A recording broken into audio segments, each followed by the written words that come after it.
মাঠের ওখান দিয়ে যাবো, চলুন।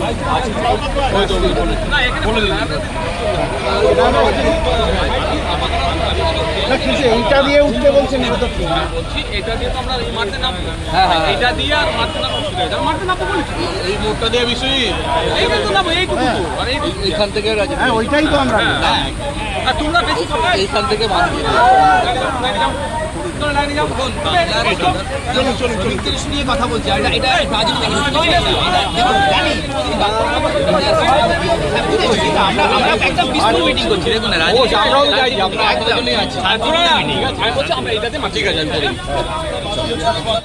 মুখ্যমন্ত্রী জবাব দাও, এই জবাবে তুমি দেবে না।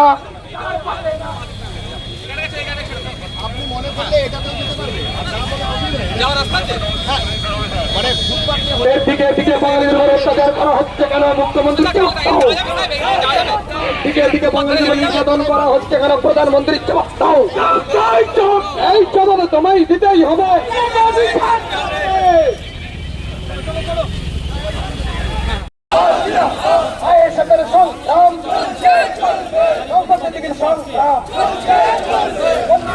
খেলায় মেলায় ঘুরি ঘুরি সমিতি মেলায় ফুটো করি এই তৃণমূল আর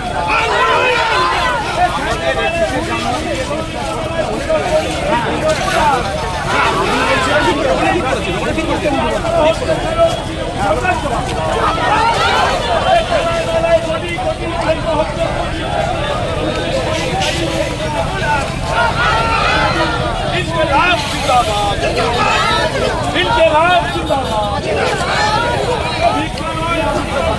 আমার রাজ্যের হচ্ছে সেটা নিরাসন হওয়া দরকার। এই নিরাসনের দায়িত্ব রাজ্য সরকারকে নিতে হবে, রাজ্যের শ্রম দপ্তরকে নিতে হবে।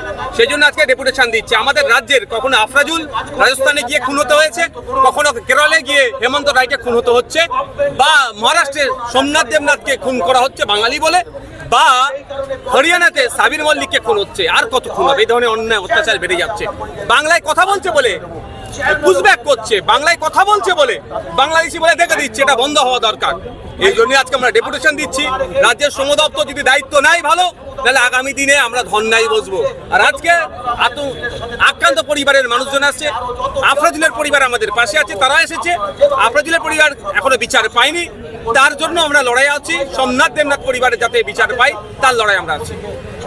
পরিযায়ী বোর্ডের চেয়ারম্যান শামিনুল ইসলাম তিনি তো বলছেন যে আমরা সমস্ত রকমের সহযোগিতা করছি। দেখুন, ওসব গল্প শুনিয়ে লাভ হবে না। আমরা চাইছি প্রতিটা রাজ্যে একটা করে নোডাল অফিসার দেওয়া হোক এবং টোল ফ্রি নাম্বার করা হোক। কোনো পরিযায়ী শ্রমিক কোনো রাজ্যে যদি আক্রান্ত হয় বা সমস্যার সম্মুখীন হয়, টোল ফ্রি 24/7 থাকবে, সঙ্গে সঙ্গে ফোন করবে, যাতে সুরাহা হয় তার ব্যবস্থা করার জন্য আজকে আমাদের ডেপুটেশন। Thank you. দাদা আমাকে